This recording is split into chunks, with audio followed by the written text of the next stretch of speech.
On September 1st, 1939, the world woke up to the sound of silence. No alarms, no warnings, just the distant rumble of engines moving toward the future.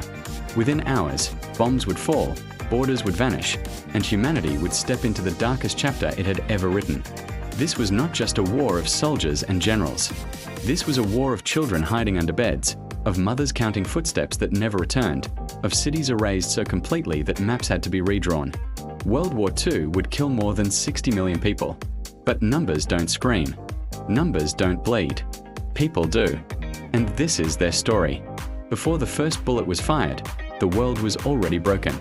The year was 1919. World War I had just ended, and Europe lay in ruins.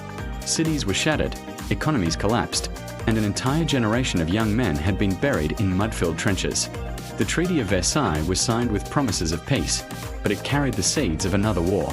Germany was blamed for everything, crushed by impossible reparations, humiliated, stripped of power, pride, and hope. And when a nation loses hope, it begins to listen to dangerous voices. In the shadows of economic collapse and mass unemployment, anger grew. People didn't want democracy. They wanted answers. They wanted someone to blame.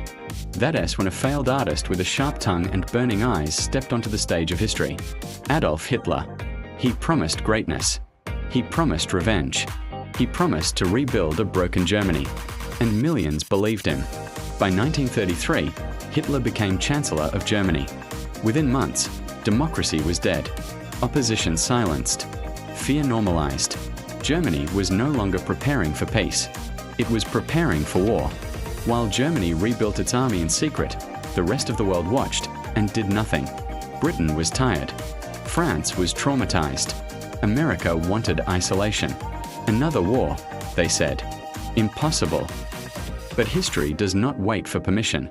At dawn on September 1st, 1939, German forces crossed into Poland. Tanks rolled like steel monsters. Planes screamed across the sky. Cities burned before breakfast. 2 days later, Britain and France declared war on Germany.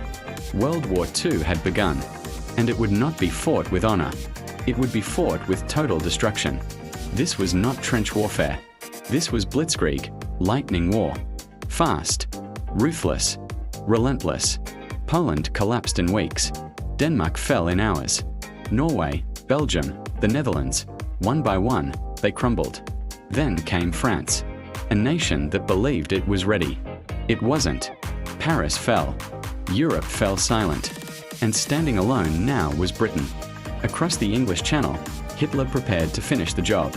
But Britain refused to kneel. In the skies above London, history would be decided not by armies, but by pilots barely old enough to shave. The Battle of Britain had begun. And for the first time, Nazi Germany would face resistance it could not crush. But this was only the beginning. Because while Europe burned, something far worse was coming. In the East, a man named Joseph Stalin watched carefully. In Asia, an empire called Japan was preparing its own war. And across the ocean, the United States was still asleep. The world was about to become truly global. And the deadliest years were yet to come.